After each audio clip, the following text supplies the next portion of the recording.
All right, so we just got through going over the rhythm for this song. While Noel Redding is holding down the fort with the rhythm guitar, Hendrix is just playing a lot of fills.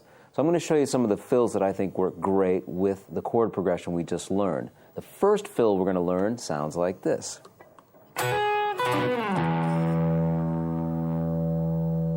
And in context with the chords that the rhythm guitar player is playing, it would sound like this.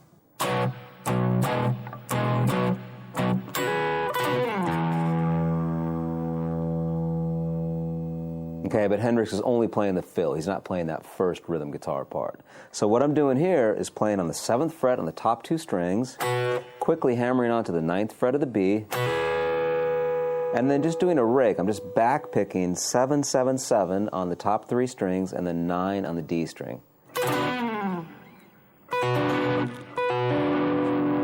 But it happens really fast. It's more of a flavor than worrying about every single note in here. And then we're going to come down and hit the open E string, because now the song has switched to an E chord. Bars 3 and 4 go back to B, and there's just a lot of shredding in B. But I'm going to go ahead and show you what the shredding sounds like for the first verse. Here we go.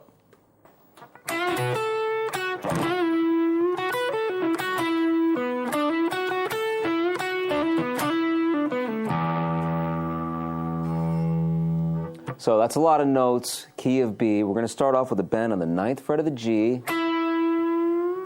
play 7B, 7E, 10 on the B,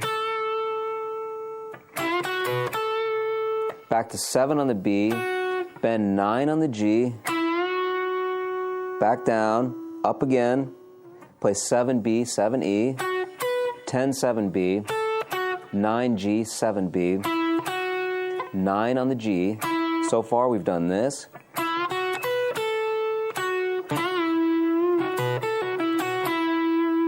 Down is 9 on the D string now. 7 to 9, hammer on the G string. 2 hits on the 7th fret of the B string. 10 on the B. Bend 9 on the G, grab 7 on the B. Quickly hammer on 7 to 9 on the G. 9 on the D. Hammer on and pull off 7, 9, 7 on the G string, 9 to 7 on the D, and then finally the song switches to E, play the open E string.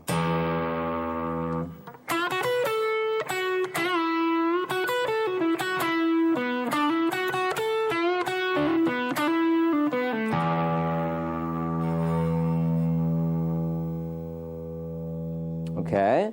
The next fill is the same as the first fill, but this time we're going to slide down to an E note on the 2nd fret of the D string. So now the song is moved back to B.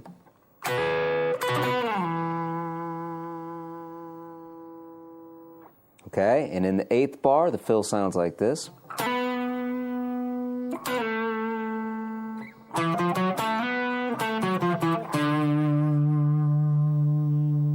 Right out of the B blues scale. Hammer on 7 to 9 on the D. Slide back 9 to 7. 7, 8, 9 on the A. Slide 7 to 9 on the D. Back to 7 on the D. 9, 8, 7, 5 on the A. All together.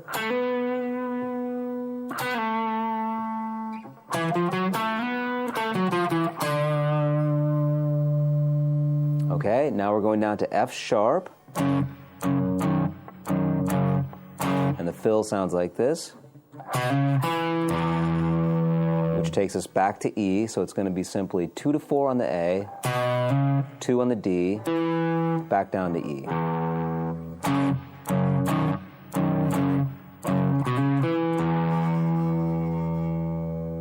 Okay, and the final lick of the first verse sounds like this.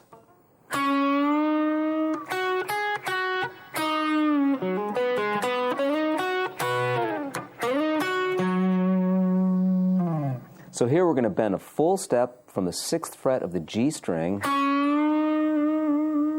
grab 7 on the B, 4 on the high E, 7 on the B, reverse bend on the 6th fret of the G,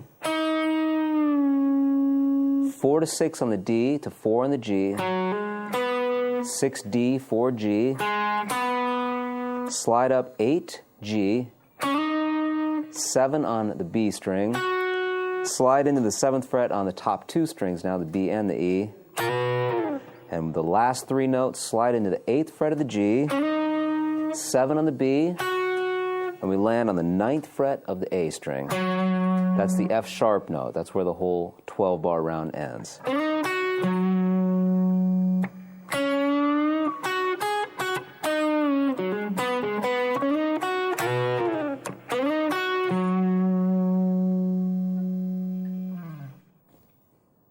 Okay, if we take a look at the second verse now, some things I think we could take advantage of are when we get to the E chord, the fill sounds like this.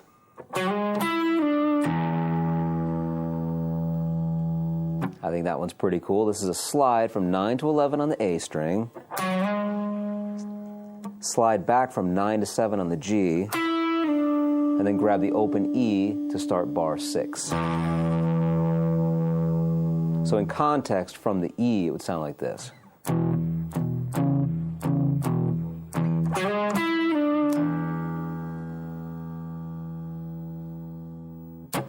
In bar 7, there's a simple fill. It sounds kind of cool. We simply bend on the 9th fret of the G and then grab 7 on the B string and let those 2 notes just go back and forth. Let them fight it out.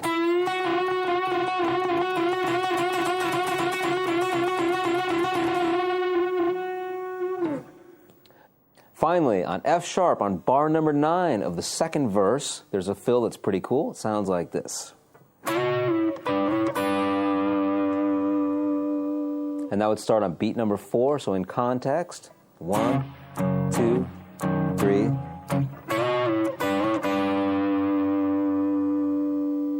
So I'm going to hold the 9th fret of the G string along with the 9th fret of the high E, slide up 2 frets and back down,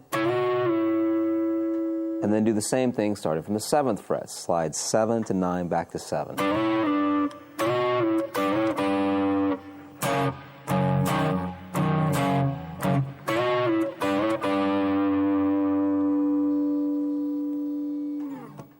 And that'll set us up for the main solo. So there are some of the highlights from the first 2 verses.